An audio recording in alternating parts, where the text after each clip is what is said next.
During Operation Sindoor, on 10th of May, Pakistan had used unarmed drones and loiter ammunitions.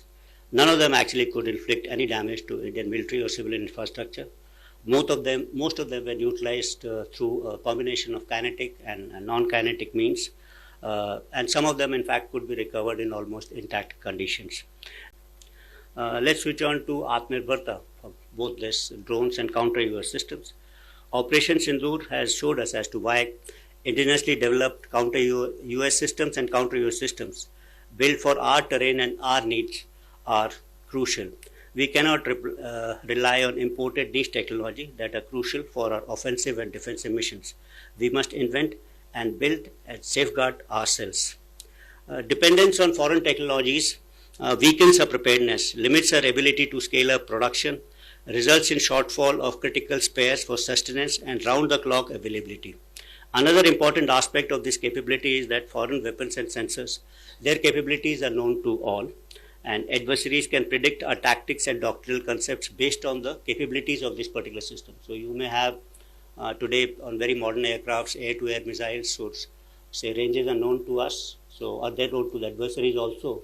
And the moment if they are imported, then obviously the adversary can keep out of those ranges and develop tactics accordingly. So this becomes a severe limitation, but if you are developing systems which you own, their capabilities are not known to the enemy, and that may add an element of surprise when actually you are face to face in the initial encounters at least.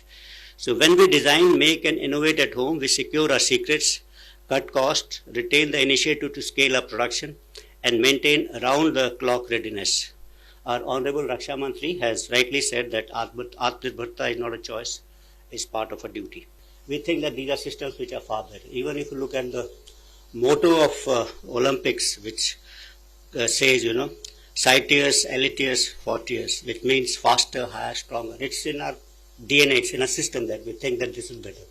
But look at a drone, which is the antithesis of what we are thinking. It's smaller, unimaginative, very, very clumsy. Most of them, the drones are not even aerodynamic. They're cheaper, they make a lot of noise, and yet they're effective, and they're unsophisticated, inexpensive.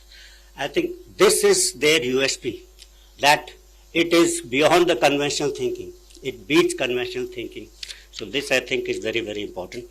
So let's look at unarmed aerial vehicles. That includes drones from a factual and conceptual viewpoint. Factually, drones are a proven reality. We know that. Their widespread utility in recent conflicts demonstrate how drones can shift tactical balance disproportionately to their size or price.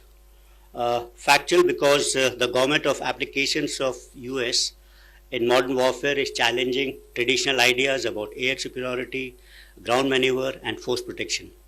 Swarm tactics, autonomous and intelligent operations, MUMT, asymmetric drone warfare are making large platforms vulnerable and driving militaries to rethink the conceptual aspects of air doctrines, development of a counter-UAS system, and adaptive rules of engagement. So in the conceptual realm, if you look, we always thought that airspace was one. It was kind of indivisible. And it's there where manned aircrafts traditionally dominated battlefield. So this used to be there till about 18 kilometers or 60,000 feet or so. But the introduction of, say, ballistic missiles, hypersonic weapons, that is cruise as well as glide, has opened up that upper space, and we always say that today airspace also includes near space. So that's one way. But you look at the bottom side of it, that the lowest space, which is below 50 meters. Now this is getting congested, and this requires a special kind of a treatment and understanding, because this is where most of the combat is taking place when we talk about these drones. So the need of the hour is to develop capabilities to harness this lower airspace gainfully through utilization of force multipliers like US systems, and at the same time dissuade the adversary from doing so by developing a robust counter-US systems. During Operation Sindoor, on 10th of May, Pakistan had used unarmed drones and loiter ammunitions. None of them actually could inflict any damage to Indian military or civilian infrastructure. Most of them were utilized through a combination of kinetic and non-kinetic means, and some of them in fact could be recovered in almost intact conditions.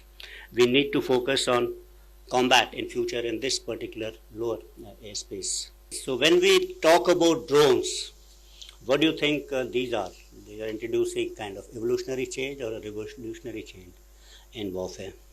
I think their development is kind of evolutionary, but their employment has been very, very revolutionary as far as warfare is concerned. Initially, the development was for small applications, limited ranges, restricted payloads.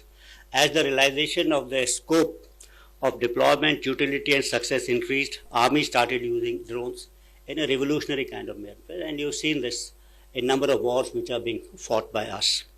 Their utility grew many folds, from being simple means of transportation, photography or videography, to becoming cost-effective force multipliers for modern warfare. Their unbridled and rampant use in modern-day conflicts proved not only their utility but also their ubiquity. They augment manned systems and enable militaries to conduct simultaneous operations across multiple domains with fewer resources and minimal danger to human life.